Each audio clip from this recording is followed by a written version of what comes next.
The second thing that bothers me is the UFO story. And, the more you dig into that and talk to people with actual knowledge of it, again, that's another story where there are some, fanciful ideas floating around that are just, there's no evidence that they're true. But if you talk to people who, have actual knowledge of it that they gathered themselves, there are parts of that story that I do not understand at all that are really, really, really dark. It's so dark that I, haven't told my wife about it. I mean, I haven't verified any of this, but this is not just stuff that I read on the internet. I know you all are very, very grounded in that story, so I think I know what I'm talking about. Yeah. But there's some stuff there that's just like, man, I'm not even sure what that means. There's a spiritual component there that I don't fully understand. So yes, that story bothers me. And I think, last thing I'll say, that one of the reasons that we've had all these disclosures and all of these, 10 whistleblowers at this point, and it hasn't really become front page news. Part of it's suppression. Parts of the government don't want you to know about it, but part of it is the public can't deal with it. It's too far out. The implications are too profound. And I understand that. Because I've heard things where I'm just like, oh man, I don't even really want to know that, honestly. Deeply disturbing stuff. Forget like saucers and technology. It's deeply disturbing stuff that I haven't even told Natalie. Yep. I agree with you. It's so disturbing. Exactly. I can't even tell my kids. My kids ask me different stories about it, and I won't say it because it's so dark.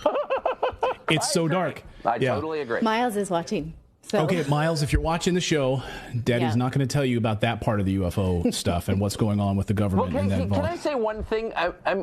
They've known clearly. I mean, this is, I think, established, and I feel comfortable saying this as fact. The U.S. government, these are real, whatever they are. They're not human. And the government has known that for a long time, possibly going back to the 1930s at least. And, of course, there's tons of evidence in the written record, in the physical record, in paintings, and in literature, that people have been seeing and interacting with these things for a long time. So we know that. But the justification one often hears is, well, the government, various presidents who have been read in, not all have been, haven't wanted to disclose this because it would scare people. And I've always thought that's bullshit. You're hiding a crime, which they are, by the way, in my opinion.